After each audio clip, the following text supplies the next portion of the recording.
Welcome back to Speak Unspoken. This platform was created to give voice to the voiceless. Your voice can become a prison, but telling the truth, even when it hurts, can set you free. I am so excited about today's episode. Today, we have Rhonda Foster on the show. Not only has she been my client for 20 years, but Rhonda is like a big sister that I never had. Like, God knew that I really needed her in my life, especially the journey that he took me on in Houston, Texas. And he also knew that she needed me on this side of heaven as well, because the journey he took her on as well. Absolutely. Yes. So I am so excited. Rhonda, oh man, she wears so many hats, so many.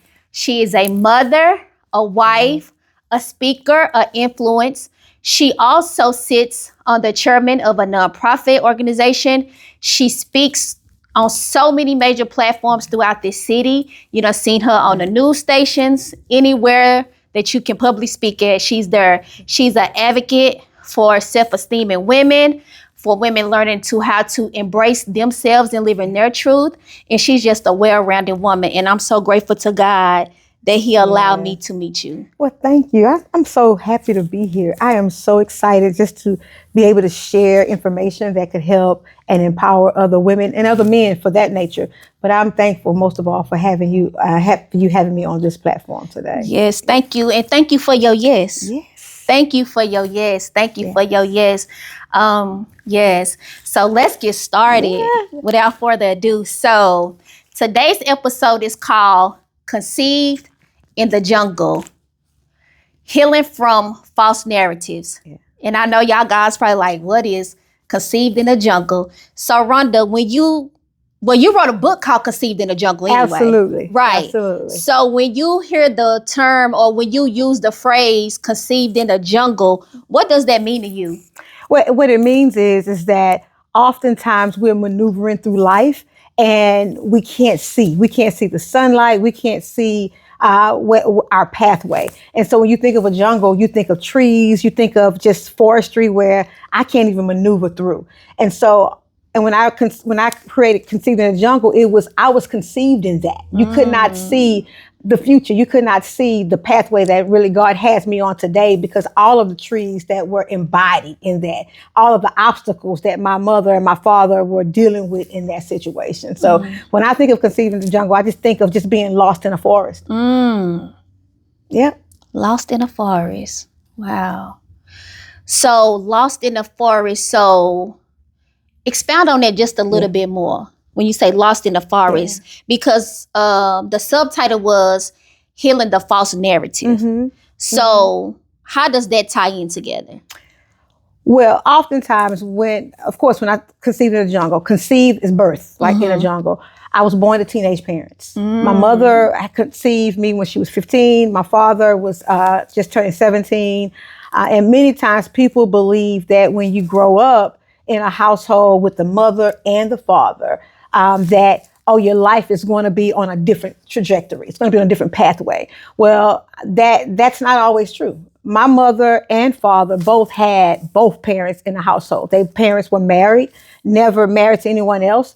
And so looking at my life and looking at that situation and circumstances, the jungle was those kids, my mother and my father, made adult decisions because they were not being managed properly by both parents. And sometimes that can mean friends. Sometimes that can mean, you got both parents working and you have latchkey kids. Or it could mean that both parents are doing things that were feeding their own personal goals in life. And that could be a variety of different things that I won't expound on. But it just means that to me, that just because you have a two-parent household, it doesn't always mean that the children or youth, they will make the right decision. It doesn't mean that. Okay. No, because two-parent households don't always make the right decisions. And on top of that, kids that grew up privileged, they always want to go do hood stuff. I don't know why it's like that, but it's like that. So Rhonda, healing from the false narrative, what is the false narrative that you told yourself about your life? Or what did somebody tell you? Yeah.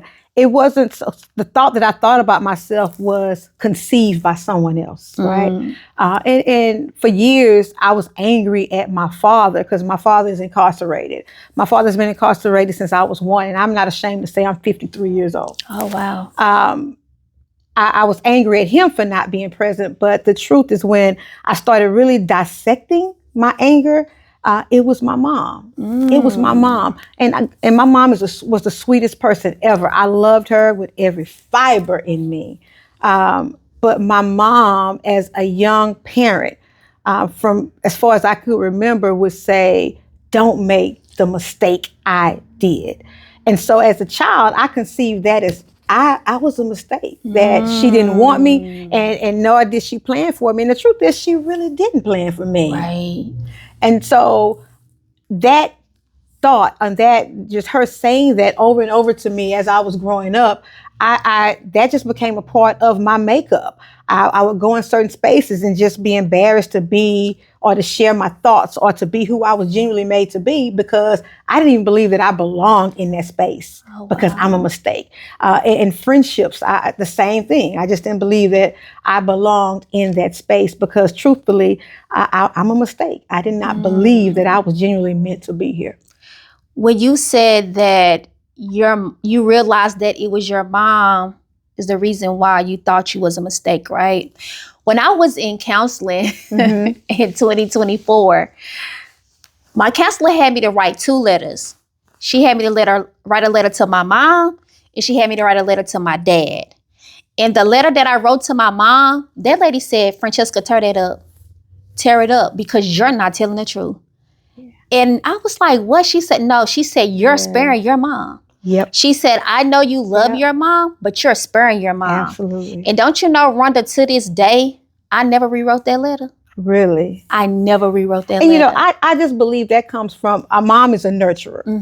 And we grow to mimic our mom in so many different ways. And we realize that no matter what, I know for me, my mom was always present. Right. And so it's like, how can I say something that's going to hurt someone who's always present? Because sometimes they're not prepared to hear what you received in that situation or in that storm that you were going through in your life. And it's because they were giving you all that they had. Right. And sometimes it may feel to them ungrateful, because again, we have to remember that people can only operate at the capacity that they have to operate. And so just because you learn something different or you learn how to maneuver life, they are not willing and sometimes ready to receive it. And they see that as you are not appreciative to everything that they gave up or did for you. And I think that that's sometimes the thought we give ourselves when we spare a parent that's present. Right. Yes, definitely. We definitely spare the parent that's present. Yeah. So what age did you identify this false narrative? How young were you? Oh, the truth, just being very truthful and transparent, I was like 10. When I started believing that I was a mistake after hearing it just hearing my mom say, don't make the mistake I made. And 10 is, I guess, in her mind, in her era, is the age time when girls start, just having a thought process and exploring different things. And at 10, I was just coloring books. And so just this, like, why am I a mistake? I mean, like, so why? You weren't about that life at 10? No, I wasn't about that life at 10. I was already outside at 10. See, that's what I'm saying. I truly wasn't. But at 10, I started wondering, like, what does she mean? Don't make the mistake I did. But as I advanced, of course, in middle school, because I went to middle school in Trinity Garden, and I started, exploring life and liking boys. And so that's when she became really aggressive with the thought of, I do not want you to make the mistake I made. Don't go and get pregnant like I did. Okay. So it started to transform into like, oh, that's what she means. Okay. And so it started unfolding at that teenage, middle school, 13-year-old age. And it's like, I'm a mistake. She didn't really want me. Yeah. But listening to you, I don't even know if the fact that she really didn't want you. Well, you know what? And that's a very good point. Yeah. Because once I started going to therapy and counseling in my older age, what I realized is that my 16-year-old mother was saying to you, I love you enough that I want to see you do better. Exactly. I want to see you make better choices. Exactly. Not that I was a mistake, but that was her fear factor to get me to understand that, no, I want you to make better choices. Not that I was a mistake, because after I started going through therapy, what I learned is that God made everything good and perfect. Amen. And so if God made me, then who's for anyone to say I'm a mistake? Right. But I truly believe that in her young adolescent mind, it was her way of not wanting me to do what she did and make the choices she made. Right. Because and two, to add to that, as a teenage parent, I think too about all the things she went through in the 70s. Right. To have a child. In the 70s, you didn't go to the same school as your friends. You didn't get to hang with your friends because now you were ostracized because I don't want my child hanging with you. Yeah. My mother went through a lot to bring me into this world. And so I realized that everything she was saying was in her mindset. I do not want you to have those experiences. Right. And that's understandable, because one thing about it, it's nothing like a mother's love, right? Nothing. It's nothing like a mother's love. Nothing. So navigating through life, high school, you're very well educated. So in the beginning, what did dating look like for you? Oh, man. Since you carried this false narrative of you was a mistake, and how did that trickle down into relationships, and how did you pick or allow men to pick you? Wow, that's a great question, friend. And not even just with intimate relationships, but relationships, period. What I found myself doing, and didn't even realize that I was doing it, is I was making sure that I showed up for people. I was making sure that I was the one who you can call on me anytime. I'm down. I'm down like 4 flat tires. What y'all say? Like, down like 4 flats. Yes. I wanted people to know how much I love them. I wanted people to know that I cared about you, and I'm giving that, but in turn, they were taking advantage of that. Ooh, Lord. Because it's like, I know if I don't have nobody else, I can call on her. I don't have to do anything. I don't have to do X, Y, Z. She's still going to show up. Right. And after therapy, what I learned is that I was dealing with abandonment. Yeah. I was dealing with abandonment. So I was searching for relationships where I could be the nurturer, where I can save people. Yeah. And y'all know we can't save nobody. We ain't Jesus. Like, we ain't Jesus. We sure can't. And so I found myself in relationships, one, where I was trying to fill this void. Because I'm nurturing, I'm loving, I'm giving you this, and I'm still looking for that person that's going to fill that abandonment void. Right. That's going to fill that void of love. And I found myself in domestic abusive relationships. I found myself in situations where people were taking advantage of me. I found myself in situations where I was just trying to be the savior. I was just trying to show a person that I'm here for you, and I'm not going to leave you regardless of what you're going through. And there were times that I should have ran as far as the east is from the west. I should have cut out. Like, tell me about I should have cut out.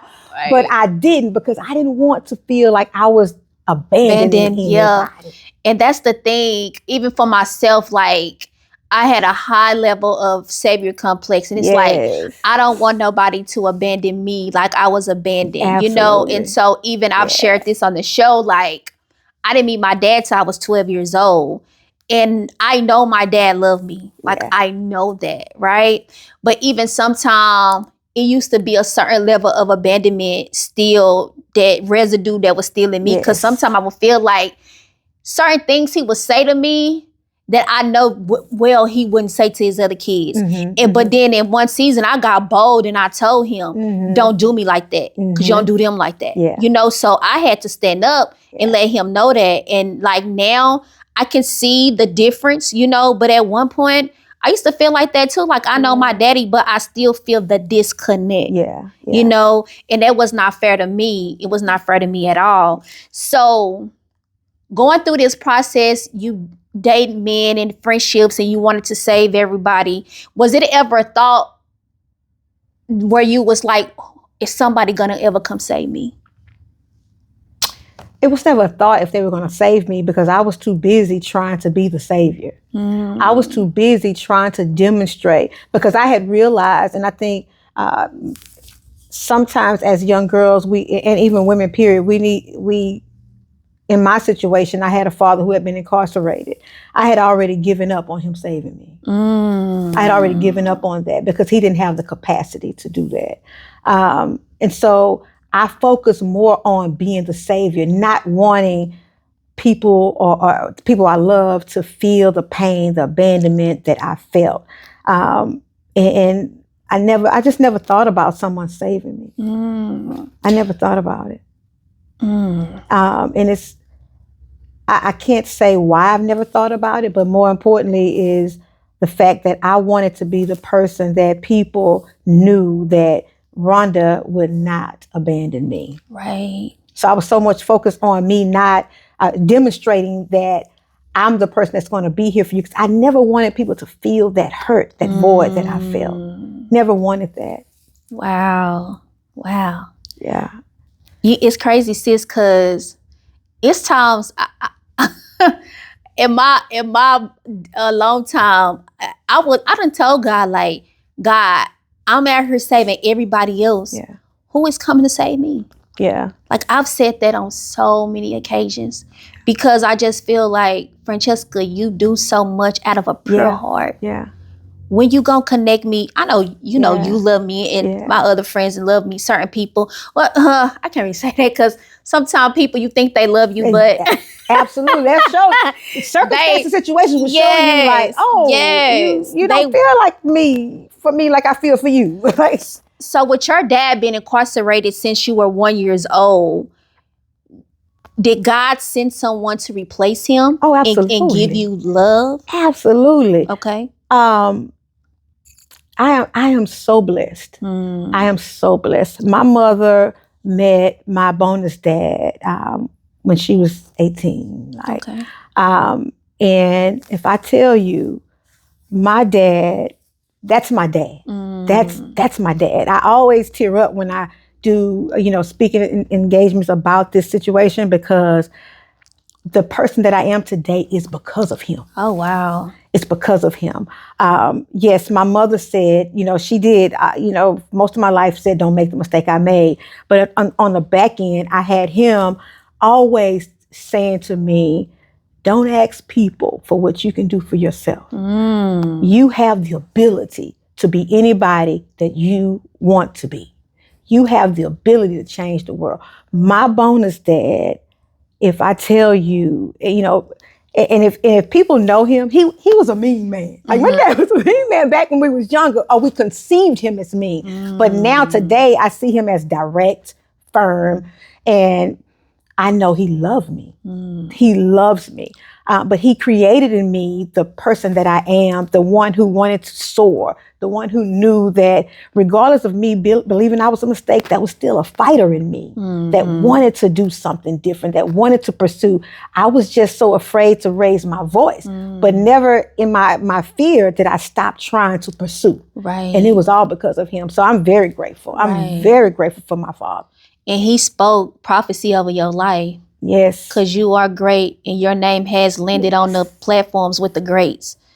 Man, it's nothing like somebody believing in you. It's nothing like that. And so for you to go from feeling like I was a mistake, or I was conceived out of mistake, and my dad went to prison and I didn't know my dad. One thing about God, he will always send something that was removed to be better. A ram in the bush. Always a ram in the bush is always a ram in the bush. So with that, you having a loving stepfather, he raising you to be this amazing woman you are today. When did you forgive your dad? Oh, wow. And before I go to that, if you don't mind, my stepfather, my dad, I don't like saying my dad was so present in my life. There were times that people would say, when my mom passed in 2015, there were people that said to me, I didn't know he wasn't your biological dad. That's how much he treated me like his daughter. Wow. And I think that speaks volumes for someone coming into your life and investing in you when someone else dropped the bag. Right. And so when I realized that about Bruce, which is my dad's name, like is, and it's no disrespect, Right. but for years I carried the burden of why didn't he love me enough not to go to prison? Why didn't he love me enough not to, jeopardize his life of leaving me? I struggled with that for years. So on top of believing I was a mistake, I struggled with the abandonment of him not loving me enough to be a person that was that cared for his child. Or made better decisions. Made better choices. But the thing is, he went to prison so young, right? Mm-hmm. But you would think like, okay, you left so young, and then when you got an opportunity to come back, you still chose not to do the right thing. Yeah, because let's tell the people the truth. He got out. Okay, let's tell the people the truth. Okay, he got out. Okay, that's what Bruce got out of prison. I was between 11, 12 years old. He went to prison when I was still that age group. Oh, wow. And him even making another choice not to put me first was something I struggled with. So that was pain on top of pain. Yeah. And I struggled with it into my adult life. And I can remember going to Bible study one evening, and of course it was open forum. We was talking, and I shared with the members about how I just felt like he was not present, that he abandoned me, that he hurt me, right? And I can remember clear as day, one of the deacons saying to me that, have you ever thought that God was protecting you by keeping him where he is? Right. And at that moment, I started reflecting on his life, his family's life. And I love my grandparents. I love my uncles. I love all of them. But when you look at the life, it was like, okay, God. Yeah. I got it. It didn't change me from being angry with his choices, but it changed me from thinking that I wanted to be in that realm. Yeah. It changed that thought process. But my father had to have some medical issues a few years ago, and the case manager called me and was like, we want him to have this surgery. He needs to have this surgery. Can you please talk to him? Because he doesn't want to have it. And I can remember talking to him and him telling me, this is how he said it. Hey, dog, you don't know what you're talking about. And I was like, hey, you don't know who I am. You don't know who I know. Like, I want to help you. You don't know nothing. And so at that moment, I realized this 17-year-old man, because that's who he still was. Man. You don't know your daughter. Wow. You don't know your daughter. At that moment, I had grace, but I was open enough to say, thank you, God. Yeah. Because you've revealed to me who he is, and that's not who I want to align with my peace. Right. I released him that day. And all the days before that, I struggled. It hurt. I would cry thinking about it because I just wanted him to love me. But at that moment, I realized he didn't have the capacity. And that point, it's like, I didn't want that in my son's life because he wasn't willing to open his mind to anything else. So to answer your question, I was 49 years old. When you forgave your dad? When I forgave him. Wow. And that's a long time. That is a long time. It's a long time to carry the weight. Yes. Yes. Wow. But I think that children of incarcerated parents, you struggle with that because that incarceration all makes you believe and think that you didn't love me enough to do the right thing. Right. And sometimes when parents are not willing to have those conversations about how they ended up in the situation they're in, you leave the imagination up to your child. And so you think that it's me. And the truth is, I'm far in between. It had nothing to do with me. You just made bad choices. Right. You didn't think about me because your choice was to get what you needed at that time. And sometimes it's survival. Right, right. It's survival. Right. And the thing is, he had to learn how to survive so young because going to prison at 17 years old, that's a total. He was 17, right? Yeah. Yeah. I would say he didn't need to survive.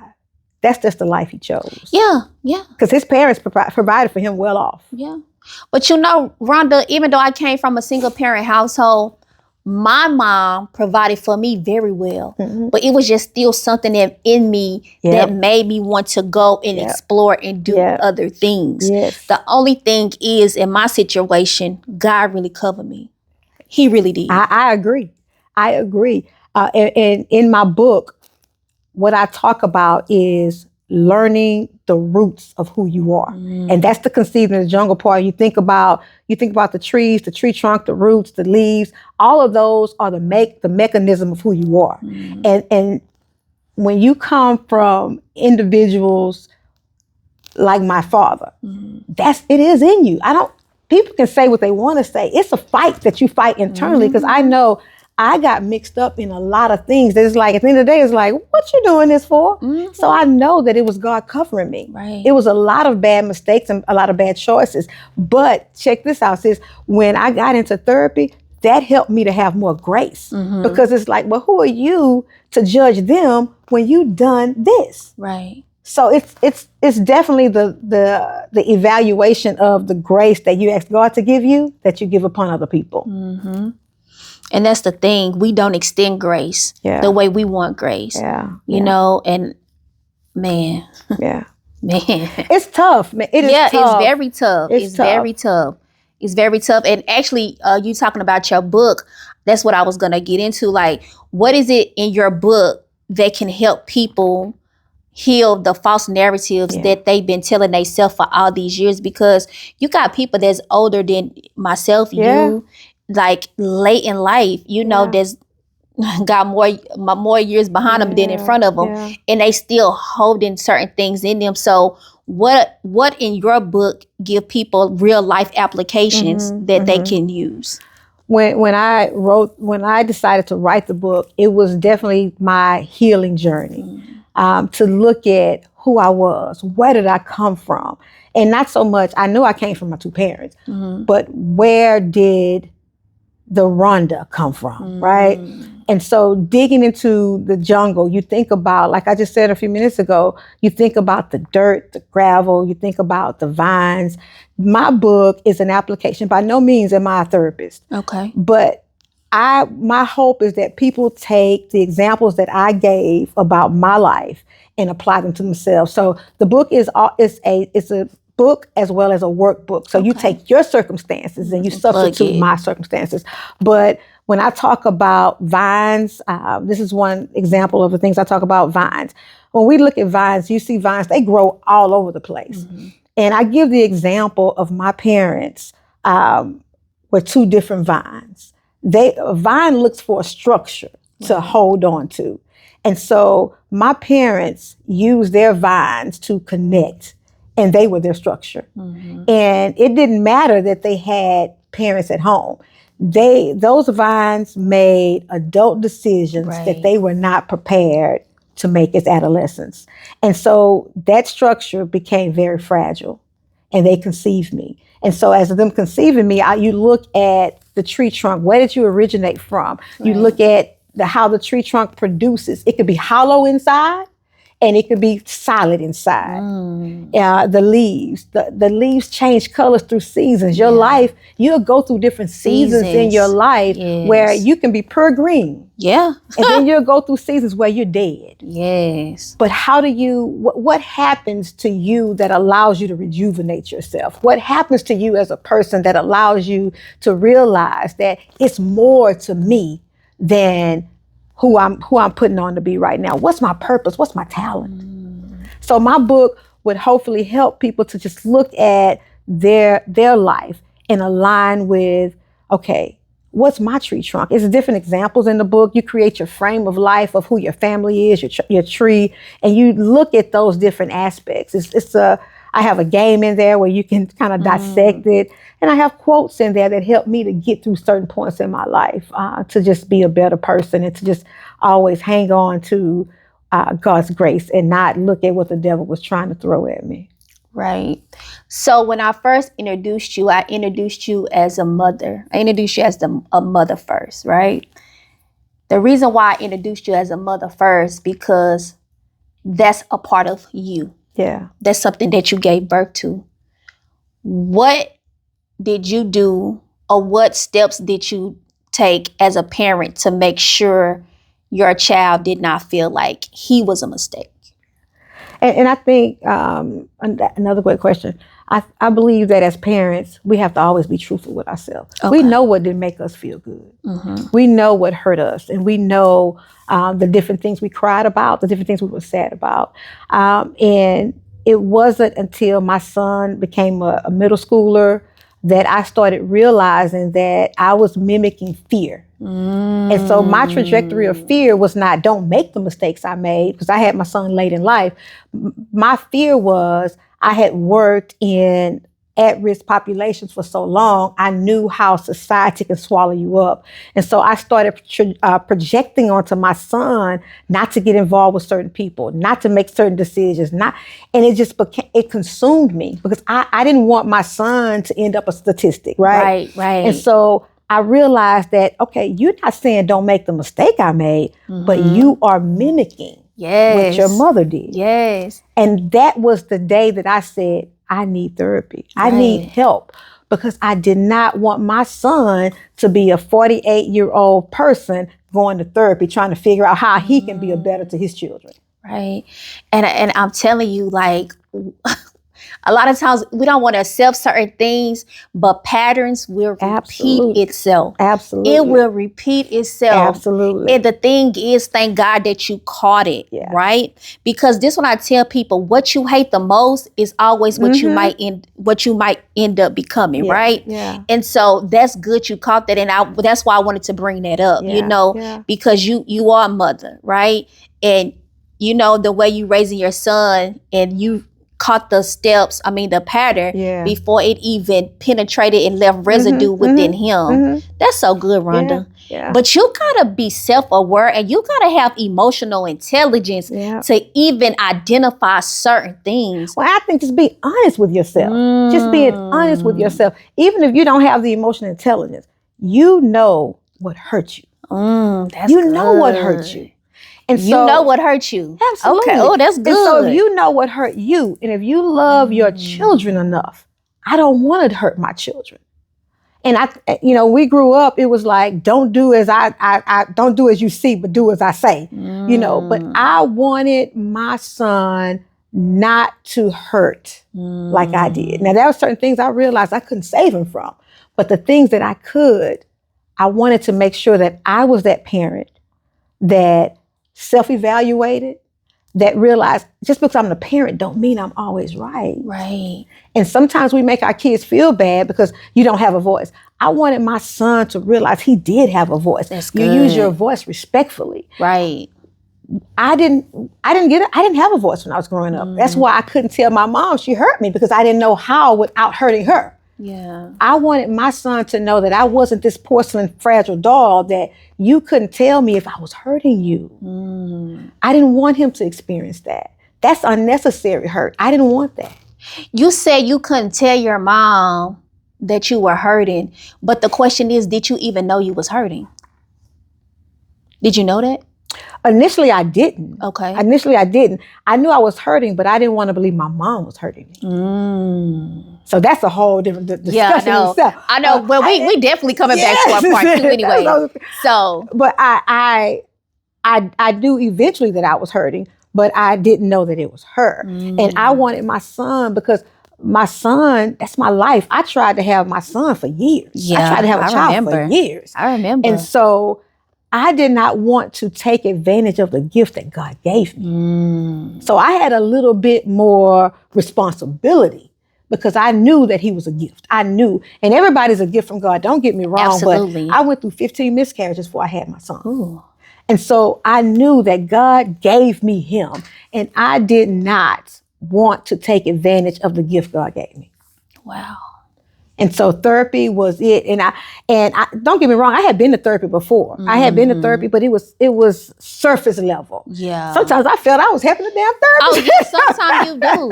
Sometimes you do, man. But this therapist that I met a few years ago changed my life. Yeah. She changed my life. And I tell people, I'm a walking billboard for her. And, Elizabeth Anderson is her name. I have a t-shirt with a QR code on the back. Sometimes Okay. when I go out to do the speaking engagements, because I think that sometimes as African Americans, we feel like if I go see somebody, I'm crazy. Yeah. No, you're not. You know, you're dissecting. You got so many things that you have accepted as normal that are not that's normal. not normal, right? And I did not want my baby, my son, my prince, my king to feel that he had to be everybody else's savior. I didn't want him to feel that he can allow people to walk on over him and that he didn't have a voice. I didn't want him to feel that it was okay for people to yell and scream at him about simple things. So I had to do the work in myself to be a better mom to my baby. Yes. Wow. This sis, I mean, we talk all the time, but yeah, something you just said just blew me. I didn't know that, but yeah, wow, wow. Man, hold on, let me process that. hold on. Yeah, man. And the thing is how much we take life for granted. You know what I'm saying? Like, and for you to conceive after 15. Wow. Yep, 15. Wow. Yep, it was and again, that's I'm a sorry. whole other story. Yeah, I know. I'm sorry. But I'm just taken back. Wow. And and it's just not even part of the segment, but it is what it is.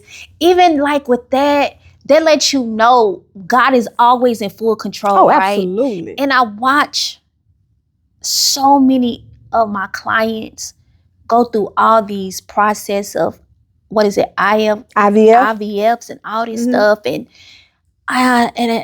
you don't want to be like what word I'm looking for, like it's not rude, but the negative Nancy. yeah, but it's like I be wanting to say, if you just let God be God, I promise you, when you stop trying to control it, you will conceive. That again, I mean, we have so many segments to come out of that because that's exactly what I did.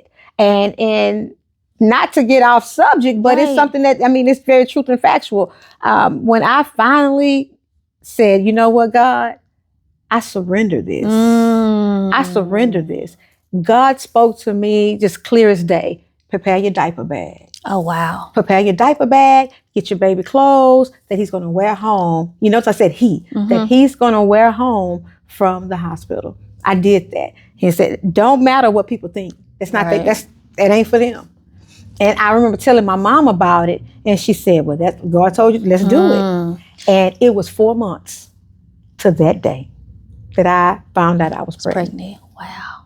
And I had miscarriages, but this time God orchestrated who I deal with, who I talk to, that led me to where I needed to be, that my baby made it to this earth. And I'm just made it very to this thankful. earth healthy and active. And my baby is definitely a advocate for the community. He does a lot in the community. I make sure that he understands that in some ways you are privileged, but you also give back to people, and you make sure that you are reciprocating what God gave you. And that's the important part. Yes. So sis, I want you to look in the camera, and I want you to tell the people what motivated you to go on this journey of self-discovery and just realigning yourself with the truth and what God said about you. What I realize is that there are so many people suffering, and they feel that I have no one to talk to. I have no one to confide in. And so creating the book, it allows you to have an intimate spoken time where you and yourself can be real and honest with yourself. And you can truly figure out who I am. Who am I connected to? What do I want to see and what I don't want to see? And so I believe that offering myself offering a transparent truth to people would allow them to understand that if God did it for you, he can do it for me. And that there's someone who's real. There's someone who, everyday person, someone, I work a 9 to 5. I go out, I do public speaking. I do all those different things. I'm a real person. So it's someone you can relate to. And I know sometimes we get engaged with the superstars, but can you touch them? Is that person available? Is that person available for you to ask the questions like I'm sitting here with Fran and having this conversation? I want to make sure that my life is the transparent purposeful truth to help someone to get out of the stagnation that they're in, to get out of the darkness, to get out of the tunnel. Because you don't have to live like that. Right. You don't have to live in bondage. You don't have to live carrying the weight of others on your shoulders. You don't have to do that. And so that is the purpose of my healing journey. Yes. Man. It's so much more wrapped up into all of this. Right. But man, again, I just want to say thank you for coming on. Conceived in the Jungle. Where can they find your book? You can find my book. You can go to I have a website because I do so many other things. I'm a trainer, facilitator. I do career development. And so you can go to my website, which is Rhonda James at fostering, FOSTERING, CC.com. And you can order the book, or you can send me an email to Rhonda James at fosteringcc.com. This book, I do training sessions. I do workshops with women's groups. I've never done any with men groups, but I'm open to that as well, because this book, it dissects your life. It dissects who you are.